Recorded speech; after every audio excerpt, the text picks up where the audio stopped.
Gaffer, 3 points and in the end a really deserved victory for us this afternoon. Yeah, it was. Really good win. I think we fully deserved it. Obviously, we 11v11 we started well, got on the front foot, scored a good goal. Could have had another one, I think, with a wide free kick that looked onside to me. But then they get a goal from a throw in, obviously, which is a bit frustrating from our point of view. A long throw, and it sort of was a good finish actually. But again, I thought we were the better team in the early stages of the game, and then obviously a red card puts that, dominance, increases that dominance really, and then it was just about being patient, not getting frustrated, working the ball well, and waiting for the gaps to open up. The last home game here against Stoke, we spoke afterwards about not starting the game well, so how pleasing was it to really get after them in the first few minutes? Yeah, it was really pleasing. I think to score a goal from pressing is really nice, because we work on our pressing game a lot and trying to jump and be aggressive, and to nick the ball as Ozzy did and then take it through and score is excellent, and it just builds into this mentality of not giving the opposition time on the ball. Pereira's a good right back. He's got the ball under control there, but to press him and win the ball, not just press him and make him pass it, but to actually go and win it and then obviously finish it off was exceptional. And Ozzy deserves that for his contribution in the last 3 games since he's come to the club. He does. He's been a great outlet for us. Real speed. Loves to be 1v1. I want him to take risks. He's never going to beat the man every single time he gets the ball. He's going to, sometimes it won't work, but I love his positivity. I want him to keep that fearlessness. But what I love most is that he combines that with hard work. He works hard for the team. He'll run, he'll press. He'll do the dirty side of the game really well, and he did that.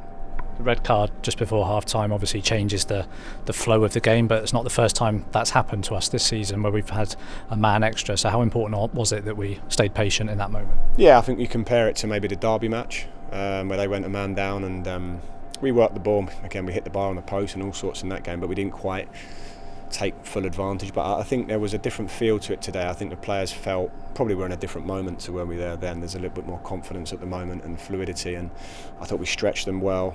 It was a case of switching the play was my big thing, because you take it down one side, they close the space just the same as they would with 11 players, so then coming out the other way, and then you might need to do that once or twice more, and then there's a lot of space to progress. So that can feel a little bit frustrating at times, because you think, well, why are we going backwards or recycling the ball? But we're doing it to create better progress and get closer to their box quicker and more efficiently. So I think that is having an idea of what you're doing, and I think that they had that, and I just said to them at half time, just stay calm, don't get frustrated. It's not going to suddenly be easy.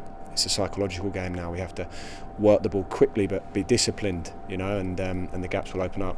And the fact that we have taken advantage of that this afternoon, what does that tell you about kind of the maturity of this group and how much they're growing, particularly in this run that we're on at the moment? I thought there was a real maturity about the performance. As I say, as I said to the players, it sounds easier than it is sometimes. 11v10. We all see teams that have the extra man that either can't get hold of the ball, or they don't really understand how to make it count, but I thought they had a clear idea. They were very focused and concentrated any time that we did lose possession to win it back quickly or do their jobs defensively, and I think they did very well.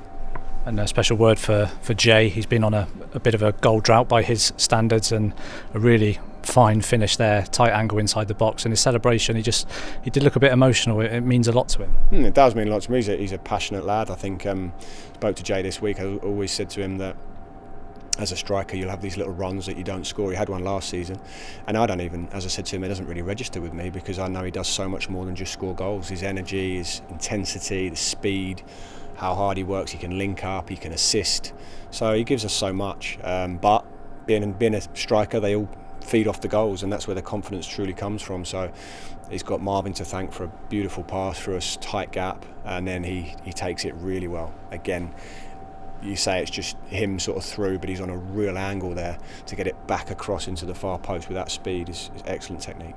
And what does this result today give us ahead of Tuesday's game against West Brom? It's a real platform to build on now. Yeah, I mean, it's each game I think of in isolation, but we've been building a momentum, the mentality, the togetherness that we've seen. We've seen a team working and fighting for each other.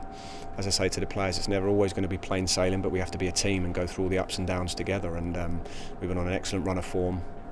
Next game will be completely different. Local derby at home, big test for us, but we have to recover now and look forward to it. Well done today. Thank you. Cheers.